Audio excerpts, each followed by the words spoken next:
Are there extraterrestrial spirits?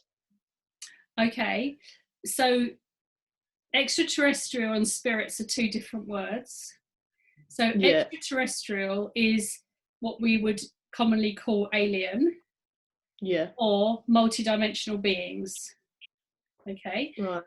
and spirit is the energy of a person or a thing that has lived on the earth and has Right. left the physical body and gone into what we call spirit or consciousness. Mhm. So an extraterrestrial or a multidimensional being is a light being that comes from either a different star system, galaxy, universe, or dimension. Yeah. Oh, right. Okay. Okay, and they come from lots of different places. So there's like Arcturus and Pleiades and Sirius and Andromeda, Lyra, Orion. So that star seeds come from, well, extraterrestrials or multidimensionals come from those places. And when we refer to them as star seeds, it means that the energy of a multidimensional being is living through a human being. Oh, right. So that's a star Okay. seed. Oh. Okay. Okay. Yep. All Okay. right. Number 2 is who's my spirit guide? Whoa, that's a big one. Okay. Well, if I said to you, there's not just one, there's many. Right. Okay. And spirit guides are energies that have either walked the earth and passed over or have never walked the earth but are guides and inspirers from consciousness or spirit. Okay. Right. Now, we normally have a spirit guide to help us achieve or learn or be guided by something we need to be doing as a human being. Right. Now, many, many, many moons ago, people were assigned spirit guides, and they would normally be assigned according to where you are and who you are as a human being. And so, Okay. as a human being, you are a vibration, you're a frequency. Okay. And so a spirit guide would normally have a similar frequency so that you can work together harmoniously. Right. Okay. Now, spirit guides today, because humans have evolved so much that their frequency is much higher than it used to be, because we've become more and more lighter, as in we're able to hold more cosmic light in the cells of our body. We're more in line with spirits in consciousness than we've ever been before. So what that enables us to do today is, other than the guides that we might be assigned, we can also choose who we like to work with. Oh, okay. Okay. But it doesn't mean you have one. It means you could have many. But a spirit guide, if we give it a name, is so that we can identify with something that is more real to us as human beings. Yeah. But spirit guides are part of what we call the collective consciousness. And in the collective consciousness, everything is one. Right. Okay. Understand? Yeah. So if there's something you're particularly interested in life, which might be, what would interest you in life today? Football. Yeah. Yeah, football. Okay. And who would you say is the most famous footballer that you know of that has died and would be in spirit now? Cruyff, probably. Sorry, who? Cruyff. Holland football player. Johan Cruyff. Dutch, yeah. Yeah, Johan Cruyff. Johan I'd Cruyff. say. Okay, and he's passed over. Yeah, he's passed over. Yeah. Okay, so you could call on his energy from consciousness and ask him to help you. Really? How? Well, like, with your mind, or? Right. So in your mind, which we call the inner voice, Yeah. you could say his name and tell him why you'd like him to come and help you. Right. And then he can help you as much as he would be able to for your highest good, but no spirit guide can interfere with your own path on the earth. So whatever he can help you with, he will. Okay.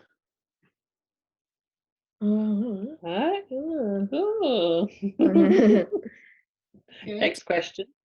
Right. Okay. When I become a spirit, what will I be able to do, like abilities? Okay. Well, you won't become a spirit because you're already one. Oh, right. Oh, yeah. Okay. Oh, yeah. Yeah, that's fine. That's okay. Because actually, you're a spirit here having a human experience. Okay. Yeah. So your body is like a vehicle for your spirit and your soul to have the experience here on earth. Okay.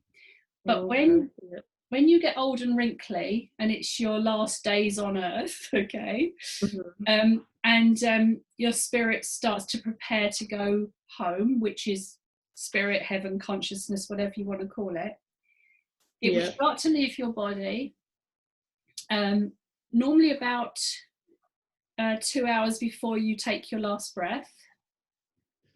When you leave your body, you move, you transition into heaven, consciousness, spirit, again, whatever you want to call it. And you just go through a period of transition where the spirit adjusts being back in consciousness rather than being in the physical body. Okay. Then your spirit doesn't actually do things. It moves into a state of being. So your energy, your light, your spirit, again, you can call it whatever you like, can be in 1, 2, 10, or 100 places at the same time. But in consciousness, we don't have a need. So right now, I guess you'd really love to go out and play football. Yeah. Okay, because you need to be doing something. So when your spirit leaves your body and goes home, it doesn't need to do anything. It can be anything it'd like to be. Okay. So if in life you love the mountains, you can be part of the mountains. If you love the sea, the ocean, you can be part of the ocean. And if you had a friend in Australia and a friend in England, you could be with them at the same time because you become multidimensional. Wow. Good, isn't it? Yeah? Yeah. Good. Right. Wow. Okay. What? I was saying, wow. What happens to them? Like, what happens to human spirits when the earth ends? Or yeah. When the what? Sorry. When the earth ends. What happens to human spirits? Well, it's highly unlikely the earth will ever come to an end. But if it did, then all the spirits would leave every body, every human body, every creature, and return to consciousness. Okay. So really, the last question answered that question, really. Yeah. But it's still a good question. Yeah. Have you talked to any dead celebrities? Oh, that would be terrible. Yes, I have. Oh, who? Do you know? Well, I've had a brief encounter with Amy Winehouse. Oh, really? Yeah, and Bob Marley. Whoa! Wow. Assembly here as well. Who else have I Nelson Mandela. Wow. Okay, Mm. but these aren't like conversations with them. They're in what I call encounters. Yeah. So they're, if I'm working with somebody and I'm teaching them how to work with energies, like if you were here with me now and you wanted to understand what it feels like to be somebody like Johann Cruyff, then Mm. I would communicate with that energy and ask them to be here to help to inspire you in whatever it is you're trying to do. Right. But Okay. if we go back to one of the previous questions, when we leave our Yeah. body, we go into consciousness, and consciousness is unity. Okay. Okay. So it's possible to have a conversation with anybody in consciousness if you have the ability to be able to make those connections, which everybody does, but some people don't know they can. So effectively we can connect with anybody because we're all one. Oh, okay. Oh, all right. Okay. Is hell real? Oh, that is a really good question. Really, really good question. Because you see, hell doesn't really exist. No. Okay. Because for many, many years, Earth has been in a dimension called the third dimension, which is effectively what we call duality, or it's polarized, which means everything has to have an opposite. So just as we have a left hand and a right hand, we have an up and a down, we have a good and a bad, and we have a heaven and a hell. Okay, because that's how the human mind has been conditioned or thought we have had to be for a long time.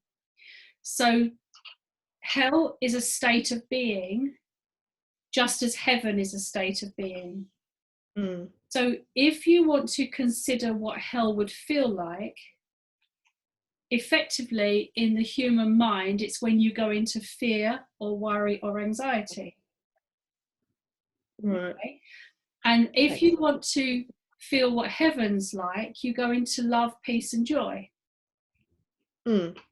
So when people talk about creating heaven on earth, it's about bringing love, joy, and harmony and peace to the earth, and then we can experience what heaven is rather than what hell is when we go into fear, panic, worry, and anxiety. Okay. Mm. Mm. So it's a creation of in our mind, if you like. Mm-hmm. Yeah. Like say like heaven. When we do die, do we like go to a place like heaven as well, or? Okay. Yes, we go to a place that we know is called heaven, or as I call it, consciousness, but our physical body ceases to exist. So the body dies and decomposes. Yeah. The spirit leaves and moves into the unity of consciousness. Mm-hmm. And we return to where we came from, which is pure love. That's what heaven is, pure love. Okay.